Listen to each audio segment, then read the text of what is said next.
Hello and welcome to SPMIS Academy. Today we will analyze important newspaper articles of 26th August 2021. Please note you can download the PDF version of today's newspaper analysis by clicking the link given in the comment section. You can also download July 2021 magazine from our website spmisacademy.com. You can also join our WhatsApp group through the link given in the description section for more study materials. This is the list of the topics that we will be covering from today's newspaper. The first article is taken from editorial segment. It is about missile silos of China, and this topic is important from our syllabus paper 3 international relations point of view.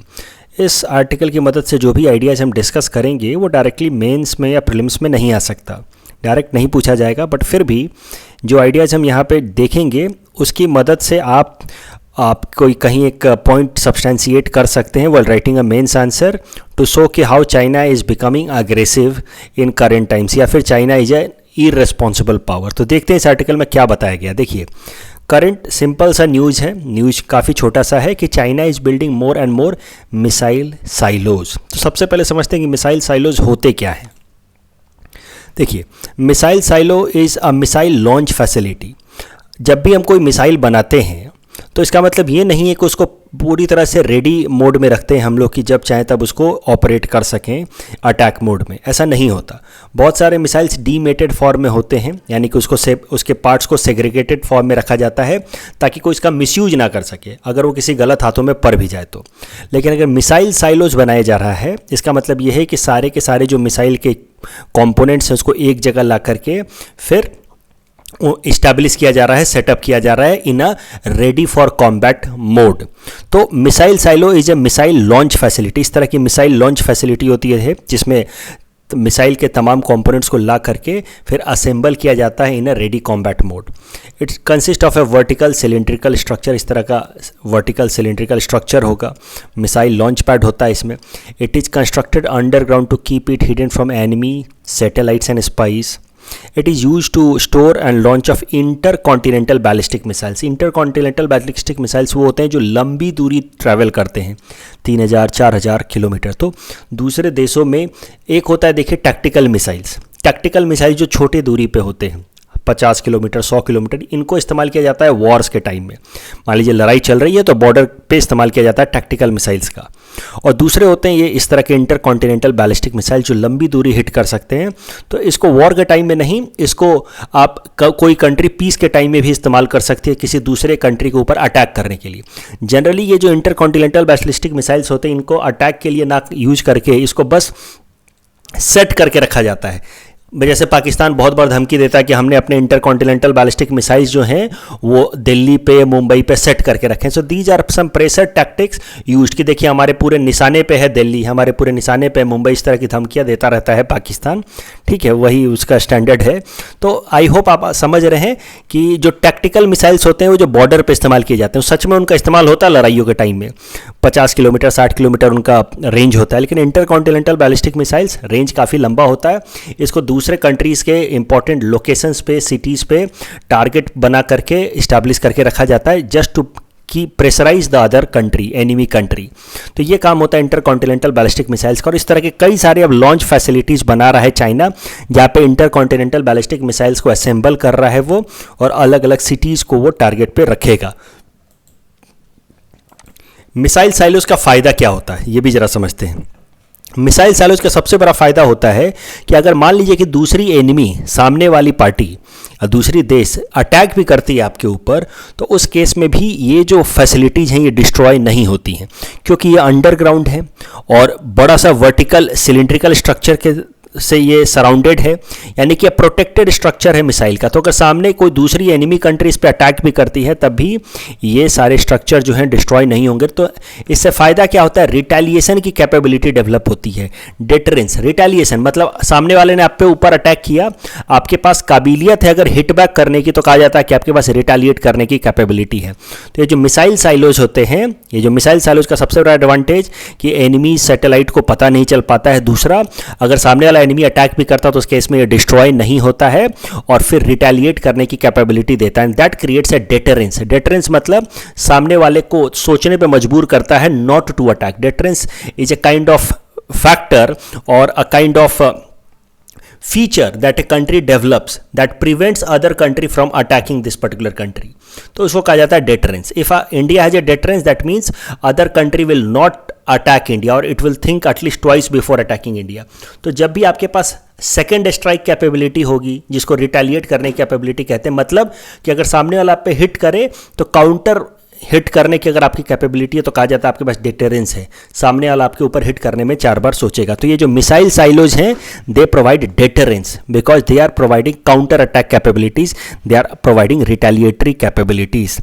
China इस तरह के तमाम missile silos बना रहा है, कई सारे missile silos बना रहा है जो हाल फिलहाल में यूएस की सीक्रेट एजेंसीज ने रिवील किया है in its inner Mongolia province. तो इन साइड में इनर मंगोलिया प्रोविंस में चाइना इस तरह के तमाम मिसाइल साइलोज क्रिएट कर रहा है. इस लोकेशन पे मिसाइल साइलोज क्रिएट करने का मतलब ये है कि China is trying to pressurise US, क्योंकि चाइना इस एरियाज में DF-41 मिसाइल्स को इंस्टॉल कर रहा है इन मिसाइल साइलोज, जिसकी रेंज लगभग 8000 किलोमीटर तक है. तो यहाँ से most probably important cities of US will be targeted, at least it will be put on target. Attack नहीं करेगा लेकिन at least it will be put on target to put US under a threat या फिर put US under some pressure. India के लिए भी China ने इस तरह के, देखिए यूएस के लिए 8000 किलोमीटर वाले रेंज वाले मिसाइल्स DF-41 रेंज पे लगा रखे हैं चाइना ने. इंडिया के लिए भी DF-26 मिसाइल्स चाइना ने लगा रखे हैं 4000 किलोमीटर रेंज वाले. अब इतना डिटेल में आपको कभी नहीं याद रखना है, इतना डिटेल में आपसे कोई पूछने भी नहीं जा रहा है. मेंस में बस आपको कभी आप लिख रहे हो कि how China is turning aggressive in current times, तो वहाँ पर आप लिख सकते हैं साउथ चाइना सी में 9 लाइन, ये सब डियाकाकू सेनकाकू आइलैंड डिस्प्यूट, वहाँ पे आप एक लाइन लिख सकते हैं कि China is also recently building missile silos in order to put pressure on world countries and that is creating disturbance to the international peace and security. इस तरह की बातें आप लिख सकते हैं. China is becoming an irresponsible power. तो at max इतना इस्तेमाल होगा मेंस में, इससे ज़्यादा कुछ नहीं. The next article is taken from international segment. It is about Kiru Hydel project and this topic is important from our syllabus paper 3 international relations point of view. तो Kiru Hydel project के बारे में सबसे पहले समझते हैं. It is a run of river project. तो क्या होता है run of river project, मैं अभी आपको बताऊंगा. इसकी टोटल कैपेसिटी है 624 मेगावाट. ये प्रोजेक्ट अभी कंप्लीट किया जा रहा है, अभी बनाया जा रहा है. इसकी टोटल कैपेसिटी है 624 megawatt. It is being created on river Chenab. आप देख सकते हैं यहाँ पे है रिवर चेनाब. और ये जो कीरू जो डैम है it is being built in Kishtwar district of Jammu and Kashmir. And river Chenab as you can see it is left hand tributary of river Jhelum. It is also example of concrete gravity type dam. तो concrete gravity type dam क्या होता है? It is constructed with help of concrete और cement. तो देखिए mainly 2 तरह के dam होते हैं, मैं पहले भी आपको बता चुका हूँ. जो कंक्रीट डैम होते हैं वो सीमेंट से और कंक्रीट की मदद से बनाए जाते हैं. उनकी होल्डिंग कैपेसिटी बहुत ज़्यादा होती है, उनमें वाटर बहुत ज़्यादा होल्ड किया जा सकता है, उसकी फिर उससे हाइड्रो इलेक्ट्रिसिटी ज़्यादा प्रोड्यूस की जा सकती है. दूसरा जो होता है छोटा साइज़ का डैम होता है mud and masonry stone dam. ये कैसा होता है कि इसकी होल्डिंग कैपेसिटी कम होती है और अगर मान लीजिए यहाँ पे एक्सीडेंट हो भी जाता है, मड या मैसनरी स्टोन डैम अगर कोलैप्स भी कर जाता है तो इसमें बहुत ज़्यादा कुछ कैटेस्ट्रॉफी नहीं होते हैं. लेकिन अगर ये कंक्रीट डैम कोलैप्स हो जाए जिसको हम लोग ग्रेविटी डैम कहते हैं तो इस केस में कैटेस्ट्रॉफी या कैजुअलिटीज़ के चांसेस ज़्यादा होते हैं. तो ग्रेविटी डैम बनाया जा रहा है, मतलब बिगर डैम बनाया जा रहा है चेनाब रिवर के ऊपर इन किश्तवाड़ डिस्ट्रिक्ट, जिसका नाम है कीरू हाइडल प्रोजेक्ट. जैसा कि मैंने आपको बताया था कि ये एक run of river type project भी है. मतलब ये जो कीरू हाइडल प्रोजेक्ट है it is a type of gravity dam. It is also an example of run of river project. तो run of river type project में कैसा होता है कि मान लीजिए नदी चल रही है तो नदी के ऊपर यहाँ पे डैम बना करके पानी को डाइवर्ट किया जाता है. ठीक है, जैसे आप देख रहे हैं यहाँ पे मान लीजिए कीरू डैम बनाया जा रहा है तो पानी को डाइवर्ट किया जाएगा इकट्ठा करके, और पानी की मदद इसको जो डाइवर्टेड वाटर है इसको फिर इसकी मदद से यहाँ पे पावर हाउस में फिर इलेक्ट्रिसिटी जनरेट की जाएगी. इस तरह के रोटर्स लगे होते हैं, जो रोटर्स घूमते हैं पानी की मदद से. जब पानी यहाँ से गुजरेगा तो रोटर्स को घुमाएगा, पंखे इस तरह से लगे रहते हैं और पानी जब आता है तो पंखों को घुमाता है और जो पंखे घूमते हैं तो फिर इलेक्ट्रिसिटी प्रोड्यूस होती है. लेकिन रन ऑफ रिवर प्रोजेक्ट में एक सबसे बड़ी खासियत ये होती है कि जितना पानी डाइवर्ट किया जाता है वो सारा का सारा पानी वापस से ला करके डाउन स्ट्रीम में मेन रिवर में मिला दिया जाता है। तो एक्स्ट्रा कोई भी पानी डाइवर्ट होकर के कहीं और नहीं भेजा जाता। तो रिवर के ओवरऑल वाटर वॉल्यूम में कोई कमी नहीं आती है। रिवर की अगर किसी चीज़ में कमी आती है तो टोटल एनर्जी में, क्योंकि रिवर की कुछ काइनेटिक एनर्जी यहाँ डाइवर्ट करके, इस स्ट्रीम को डाइवर्ट करके उसको इलेक्ट्रिक एनर्जी में हमने कन्वर्ट कर लिया। तो एनर्जी में कमी आती है लेकिन वाटर वॉल्यूम में कमी नहीं आती है। अब करंट न्यूज़ क्या है कीरू हाइड्रो इलेक्ट्रिक प्रोजेक्ट को लेकर के। भारत ने, इंडिया ने इस कीरू हाइड्रो इलेक्ट्रिक प्रोजेक्ट में काफ़ी सारा डेवलपमेंट कर लिया है, बहुत कुछ इसमें कंस्ट्रक्शन कर लिया है। अब पाकिस्तान ने इसके ऊपर ऑब्जेक्शन रेज कर दिए हैं। पाकिस्तान का कहना है कि ये जो Kiru hydro electric project India बना रहा है over Chenab river in Jammu and Kashmir, it is in violation of Indus water treaty. ये इंडस वाटर ट्रीटी जो इंडिया और पाकिस्तान के बीच में हुई है उसके अगेंस्ट है। इसके जो भी डायनेमिक्स हैं वो it is against the provisions of Indus water treaty. Of course India ने मना किया, इंडिया ने कहा है कि ये सही नहीं है। इंडिया जो भी स्ट्रक्चर बना रहा है that is compliant with Indus water treaty. अब फिर से पुराने सारे केसेस की तरह, जैसे किशन गंगा प्रोजेक्ट की तरह, इसको भी पाकिस्तान डिले कराने का, ये पाकिस्तान की डिले कराने की टैक्टिक्स है। कोई भी प्रोजेक्ट हम लाएंगे जम्मू कश्मीर में तो पाकिस्तान उसको डिले करा देता है। देखिए पाकिस्तान का मेन मुद्दा समझिए, वो नहीं चाहता कि जम्मू एंड कश्मीर डेवलप हो। जम्मू कश्मीर डेवलप नहीं रहेगा, बैकवर्ड रहेगा, तो वहाँ के यूथ के अंदर एक रिसेंटमेंट डेवलप होगा कि हमें कुछ नहीं मिल रहा है, ना नौकरी मिल रही है, ना रोजगार, ना कुछ डेवलपमेंट के अपॉर्चुनिटीज़ मिल रहे हैं। तो फिर कहीं ना कहीं वो इंसर्जेंसी की तरफ मोबिलाइज होगा और पाकिस्तान का काम आसान हो जाएगा। जब जम्मू एंड कश्मीर में लॉ एंड ऑर्डर खराब हो गए तो वो प्रूव कर सकता है, बोल सकता है कि देखिए इंडिया के साथ रह करके आपको कुछ भी फ़ायदा नहीं हो रहा है, आपका कोई डेवलपमेंट नहीं हो रहा है। ये इंटेंशन है, स्ट्रेटजिक इंटेंशन है पाकिस्तान का, और इस कारण से पाकिस्तान चाहता नहीं कि कोई भी डेवलपमेंटल प्रोजेक्ट जम्मू कश्मीर में हो। और अगर कोई भी इस तरह का डेवलपमेंटल प्रोजेक्ट भारत सरकार लाती है जम्मू एंड कश्मीर में, अगर पावर जनरेट होगा तभी तो इंडस्ट्रीज लगेंगी, तो पाकिस्तान उसको डिले करा देता है। और ये डिले कराने की टैक्टिक्स है पाकिस्तान की कि वो कहेगा क्या कि आप ये जो प्रोजेक्ट लेकर के आ रहे हैं ये इंडस वाटर ट्रीटी का वायलेशन में है।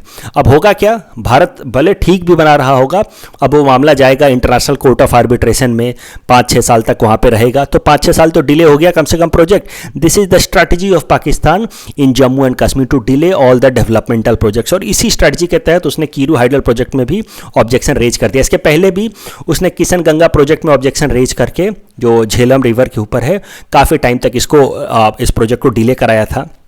रातले प्रोजेक्ट चेनाब रिवर के ऊपर, इस पे भी वो ऑब्जेक्शन रेज कर चुका है। तो जो भी हम प्रोजेक्ट इस तरह का लाते हैं उस पर वो ऑब्जेक्शन रेज कर देता है, कहता है कि ये इंडस वाटर ट्रीटी के प्रिंसिपल्स के खिलाफ है। जरा देखते हैं क्या है इंडस वाटर ट्रीटी, उसके मेन प्रिंसिपल्स हैं क्या। ये देखिए इंडस और उसके जो रिवर सिस्टम्स हैं, इंडस और उसके बाकी जो 5 एसोसिएटेड रिवर सिस्टम हैं, झेलम, चेनाब, रावी, बियास, सतलज, इनको मिला करके हम लोग कहते हैं इंडस वाटर सिस्टम। और इंडस वाटर सिस्टम का पानी कैसे इंडिया और पाकिस्तान आपस में डिस्ट्रीब्यूट करेंगे, इसको लेकर के इंडिया और पाकिस्तान ने एक ट्रीटी साइन की थी जिसका नाम है Indus water treaty, that was signed in 1960 and this was brokered by World Bank. तो इस ट्रीटी के हिसाब से जो 3 नीचे की नदियां हैं, रावी, बियाज और Sutlej, they are allocated to India for exclusive use, यानी कि ये तीनों का रिवर का पानी और एनर्जी पूरी तरह से इंडिया को बिलोंग करता है, रावी, बियाज और सतलज का। लेकिन जो बाकी 3 नदियां हैं, western rivers Indus, Jhelum and Chenab, they were allocated to Pakistan but they were not allocated exclusively. ऐसा नहीं कि पूरी तरह से पाकिस्तान का इसके ऊपर कंट्रोल रहेगा। इनके एलोकेशन में क्या कहा गया, इंडस वाटर ट्रीटी के हिसाब से इंडस, झेलम, चेनाब के पानी को लेकर के, इंडस, झेलम और चेनाब, इन तीनों के पानी में कैसा है कि 20% पानी जो है वो इंडिया इस्तेमाल कर सकता है। 80% will belong to Pakistan, 20% can be used by India for purpose like irrigation, power generation and transport. और उस 20% को इस्तेमाल करने में भी कई सारे रिस्ट्रिक्शंस हैं कि इस तरह के हाइड्रो पावर प्रोजेक्ट आप नहीं लगा सकते, पानी डाइवर्ट नहीं कर सकते। तो मतलब टेक्निकलिटीज़ हैं कई सारी, अब इस पर टेक्निकलिटीज़ में नहीं जाना है। मुद्दा ये है कि ये 20% जो पानी हमें इस्तेमाल करने का मौका दिया गया अंडर इंडस वाटर ट्रीटी, उसका इस्तेमाल करने के लिए जो भी हम हाइड्रो पावर प्रोजेक्ट यहाँ पे लाते हैं उस पर पाकिस्तान ऑब्जेक्शन रेज कर देता है कि सर आप इंडस वाटर ट्रीटी को वायलेट कर रहे हो, ये इंडस वाटर ट्रीटी के प्रिंसिपल्स के खिलाफ है। तो कहीं ना कहीं पाकिस्तान हमें ये जो 20% वाटर यूज़ करने का अधिकार मिला है अंडर इंडस वाटर ट्रीटी 1960, उसको इस्तेमाल करने नहीं देता है। फिर से देखिए, ये जो ऊपर की 3 नदियां हैं, Indus, Jhelum, Chenab, they belong to Pakistan but not exclusively, about 80% and 20% belongs to India, जबकि Ravi, Beas, Sutlej belongs exclusively to India. जैसा कि मैंने आपको बताया, बहुत सारे प्रोजेक्ट ऑलरेडी डिस्प्यूटेड हैं, जैसे Kishan Ganga over Kishan Ganga river which is tributary of Jhelum river. रातले power project on Chenab, उसको भी डिस्प्यूट कर चुका है। हाल फिलहाल में उसने Kiru hydro electric power project को भी डिस्प्यूटेड कर दिया है। इस टॉपिक के बेसिस पे ये प्रैक्टिस क्वेश्चन हमने आपको दे रखा है। Please attempt this question and you can submit the answer in the comment section. The next article taken from economy segment, it is about Akhaura Agartala rail link. This says कि the cost of Akhaura Agartala rail link will increase. This topic is important from our syllabus paper for infrastructure point of view. क्या है Akhaura Agartala rail link, ये समझते हैं। देखिए, अखौरा एक जगह है बांग्लादेश में, बिल्कुल बॉर्डर पे है, और दूसरे साइड में त्रिपुरा के अंदर, ऑफ कोर्स आपको पता ही है अगरतला कैपिटल सिटी त्रिपुरा की। तो अखौरा अगरतला के बीच में एक रेलवे लिंक बनाया जा रहा है 15 किलोमीटर लंबा। इसका लगभग 5.6 किलोमीटर रेल साइड जो है वो इंडियन साइड में है, जो इंडियन रेलवे बनाएगी, और लगभग 10.6 किलोमीटर जो है वो बांग्लादेश साइड में है, जो बांग्लादेश रेलवे बनाएगा। अब अखौरा अगरतला रेल लिंक से फायदा क्या होगा वो भी जरा समझिए। अखौरा ये बांग्लादेश में, अगरतला इंडिया के अंदर। अखौरा अगरतला रेल लिंक से होगा क्या कि कोलकाता से कोई भी शिप आराम से चिटगांव पहुंच सकता है, चिटगांव पोर्ट ऑफ बांग्लादेश। फिर चिटगांव से होते हुए फिर इनर रिवर वाटर सिस्टम से होते हुए अखौरा तक पहुंचा जा सकता है।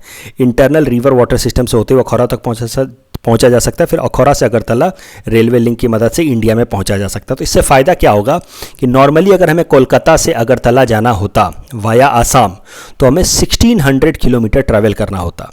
लेकिन अब कोलकाता से अगर मान लीजिए हम इस रास्ते जाएं, अगरतला चिटगांव अखौरा होते हुए अगरतला जाएं, तो सिर्फ 600 किलोमीटर ट्रैवल करना होगा। तो कहीं ना कहीं नॉर्थ ईस्ट के ये जो स्टेट्स हैं, खासकर त्रिपुरा, मिजोरम, नागालैंड, मणिपुर, इनकी कनेक्टिविटी मेनलैंड इंडिया से काफ़ी इंप्रूव हो जाएगी, खासकर कोलकाता और बाकी सारे स्टेट से काफ़ी इंप्रूव हो जाएगी with help of this Akhaura Agartala rail link and its extension इस inner river water system and then maritime route की मदद से। ये इसको आप कह सकते हैं मल्टी मॉडल प्रोजेक्ट है, ये मल्टी मॉडल रूट है। ये यहाँ पे सी रूट है, फिर रिवर लिंक रूट है और फिर रेल लिंक है। तो ये फ़ायदा है अखौरा अगरतला रेल लिंक का। इसकी खासियत जैसा कि मैं आपको बता चुका हूँ, देखिए नॉर्मली कैसा है, नॉर्थ ईस्टर्न स्टेट्स हमारे यहाँ पे इंडस्ट्रियल डेवलपमेंट ज़्यादा क्यों नहीं हुई है, उसके पीछे एक ज़्यादा इम्पॉर्टेंट कारण है ये सिलीगुड़ी कॉरिडोर। ये काफ़ी इम्पॉर्टेंट जोग्राफिकल बॉटलनेक है, काफ़ी इम्पॉर्टेंट जोग्राफिकल कॉन्स्टेंट है हमारे नॉर्थ ईस्टर्न स्टेट्स के इंडस्ट्रियल डेवलपमेंट का, क्योंकि जो सिलीगुड़ी कॉरिडोर है काफ़ी नैरो कॉरिडोर है और यहाँ के रास्ते जो हैं काफ़ी टॉर्चुअस हैं। मतलब आप कह लीजिए कि पहाड़ी इलाके हैं, काफ़ी मतलब रोड कनेक्टिविटी काफ़ी अच्छी नहीं है। इस कारण से बड़े बड़े जो इंडस्ट्रियल इक्विपमेंट्स होते हैं वो उसको नॉर्थ ईस्ट के स्टेट्स में ट्रांसपोर्ट कर पाना डिफिकल्ट हो जाता है, और इसी कारण से नॉर्थ ईस्ट के अंदर बड़ी बड़ी इंडस्ट्री लगा पाना थोड़ा डिफिकल्ट हो जाता है because of this geographical constraint created at Siliguri corridor, जिसको कुछ लोग चिकन नेक भी कहते हैं। तो अब सिलीगुड़ी कॉरिडोर के रास्ते होते हुए बड़े इंडस्ट्रियल इक्विपमेंट नहीं भेजे जा सकते, और अगर नॉर्थ ईस्टर्न स्टेट्स में कोई बड़े इंडस्ट्रियल प्रोडक्ट्स बनते भी हैं तो उसको मेनलैंड इंडिया में ट्रांसपोर्ट करना मुश्किल हो जाता है बिकॉज ऑफ दिस कंस्ट्रेंट। तो अब ये जो रेल लिंक बनाया जा रहा है अखौरा अगरतला रेल लिंक, और उसके बाद ये जो रिवर नेटवर्क है और फिर ये जो मैरीटाइम सी रूट नेटवर्क है, इसकी मदद से आराम से इंडस्ट्रियल इक्विपमेंट्स भेजे जा सकते हैं to the north eastern states, specially states like Tripura, Mizoram, Manipur and Nagaland. इसी तरीके का एक और प्रोजेक्ट है जो इंडिया लेकर के आ रहा है म्यांमार के साथ, जिसका नाम है कालादान मल्टी मॉडल प्रोजेक्ट। वो मैं आपको पहले ही बता चुका हूँ। कोलकाता से फिर हम इंटरनल रिवर ट्रांसपोर्टेशन सिस्टम से पहले पहुँचेंगे हल्दिया पोर्ट तक, फिर हल्दिया से सितवे पोर्ट ऑफ म्यांमार, फिर म्यांमार से यहाँ इनर कालादान रिवर से होते हुए हम पहुँचेंगे पलेटुआ सिटी ऑफ म्यांमार, फिर पलेटुआ से लेकर के ऐजवाल तक रोड बनाया जा रहा है ताकि नॉर्थ ईस्टर्न स्टेट्स की कनेक्टिविटी इंप्रूव की जाए कोलकाता से। तो आप ये दो जो प्रोजेक्ट्स हैं, Akhaura Agartala railway network with Bangladesh and Kaladan multi-modal project with Myanmar, you can mention these two projects as an example of international projects taken by Government of India in order to boost industrial development of northeastern states and to boost connectivity of northeastern states with mainland India. अभी current news जो है वो ज़्यादा important नहीं है। Akhaura Agartala rail link news में क्यों आया है वो भी ज़रा देख लेते हैं, लेकिन ये ज़्यादा इंपॉर्टेंट नहीं है। वो न्यूज़ में इसलिए आया है क्योंकि रेलवे मिनिस्ट्री ने हाल फिलहाल में कहा है कि जो प्रोजेक्ट हमारे देश के रेलवे मिनिस्ट्री ने कहा है कि ये जो project Akhaura Agartala railway project जो हम उम्मीद कर रहे थे कि इस साल 2021 के दिसंबर तक कंप्लीट हो जाएगा, वो अब हो नहीं पाएगा, क्योंकि बांग्लादेश की जो रेलवे मिनिस्ट्री है वो काफ़ी डिले कर रही है इस प्रोजेक्ट को कंप्लीट करने में। जो कॉन्ट्रैक्ट्स हैं वो काफ़ी धीरे धीरे दे रहे हैं, रेलवे नेटवर्क को काफ़ी धीरे धीरे डेवलप कर रहे हैं, प्लस बांग्लादेश में कोविड इंड्यूस्ड लॉकडाउन के कारण भी ये प्रोजेक्ट काफ़ी डिले हो गया है। और इंडिया साइड में अगर बात की जाए तो इंडियन साइड का रेलवे नेटवर्क जो लगभग 5.6 किलोमीटर लंबा हमें बनाना है, वो भी डिले हुआ है because of legislative assembly election in West Bengal and Assam. तो मुद्दा ये है कि ये प्रोजेक्ट जो हमने सोचा था कि दिसंबर 2021 तक कंप्लीट हो जाएगा, वो अब थोड़ा डिले होगा। तो there will be time overrun, और जब टाइम ओवररन होगा मतलब थोड़ा डिले होगा, तो there will be cost overrun also, मतलब पैसा भी ज़्यादा खर्चा होगा।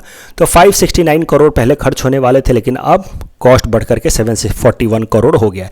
Again this news is not important from exam point of view. ये 2 महीना पहले बने या 2 महीना बाद में बने, that is not so important. या 500 करोड़ में बने या 700 करोड़ में बने, ये कोई आपसे पूछने नहीं जा रहा। इंपॉर्टेंट ये है कि मेंस में आपसे पूछा जाएगा कि इसका क्या इकोनॉमिक सिग्निफिकेंस है नॉर्थ ईस्टर्न स्टेट्स के लिए। नॉर्थ ईस्टर्न स्टेट्स की कनेक्टिविटी इंप्रूव करेगा with mainland India. The next article is again taken from economy segment. It is about ease 4.0. This topic is important from our syllabus paper for Indian economy point of view. तो EASE का full form है enhanced access and service excellence.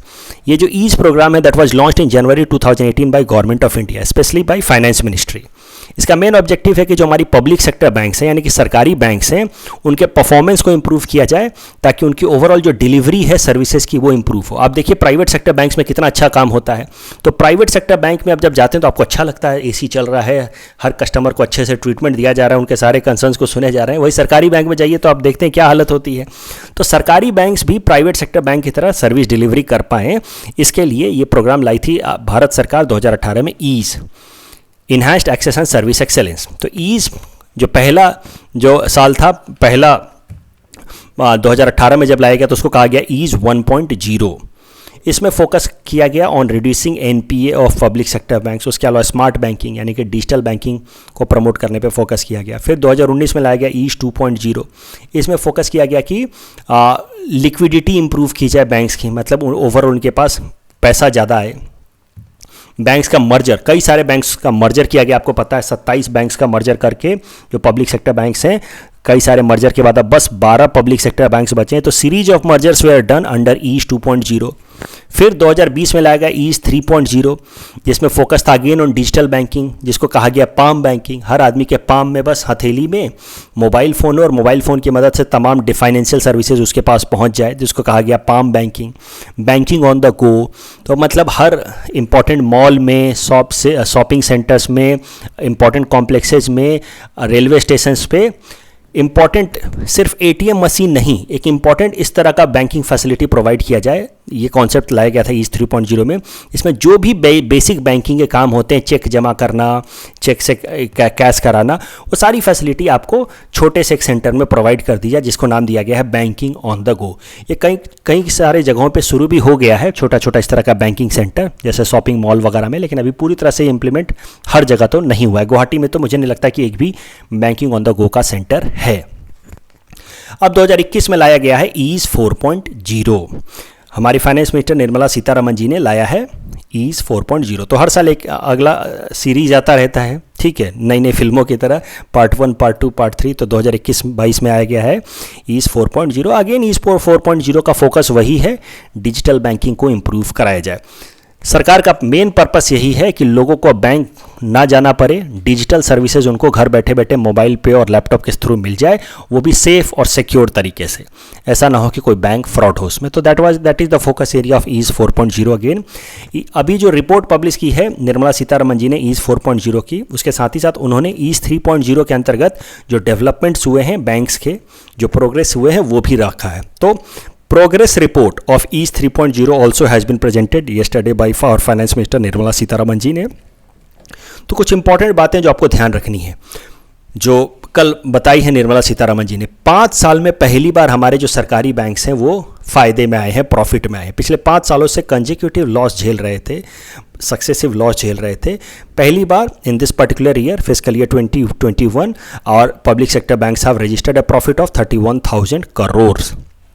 उसके अलावा overall NPA हमारे public sector banks का लगभग 62,000 करोड़ कम हुआ है, और ओवरऑल ये घट करके 6.16 लाख करोड़ पे आ गया है। तो ये भी एक अच्छी बात है। और लगभग 72% of the financial transactions happening through public sector bank is now happening through digital channels. तो ये जो डाटा है वो आप याद कर सकते हैं इन ऑर्डर टू सब्सटैंशिएट कि how the performance of our public sector banks are improving in current times. And you can mention कि this data has been given by our finance minister as a result of EASE 3.0। तो ये ease के concept पे ये practice question हमने आपको दे रखा है। Please attempt this question and you can submit the answer in the comment section. कल जो हमने प्रैक्टिस क्वेश्चन दिया था उसका आंसर देख लेते हैं। No member in the parliament can be arrested 40 days prior और later of the session in both civil and criminal cases. ये गलत है। It is true only for civil cases, not for criminal cases. The first statement is wrong but the second statement is correct. No arrest whether a member of और stranger can be made within the premises of the house without the prior permission of the chairman or of the speaker. So this statement is correct. So the correct answer is option A, 1 only. Second, true hydrocarbon. Which of the following statements are true about hydrocarbon exploration and licensing policy? It replaced NELP in 2016. Absolutely correct. It brought profit sharing model unlike revenue sharing model in NELP. This is wrong. ये opposite है. It introduced revenue sharing model unlike profit sharing model in NELP 2016. तो ये second statement wrong है। Exploration companies are now allowed to fix the price of their output according to the market demand. ये भी statement सही है। So the correct answer will be option C 1 and 3 only, but second statement is wrong. That's all from our side for today. Thanks for watching.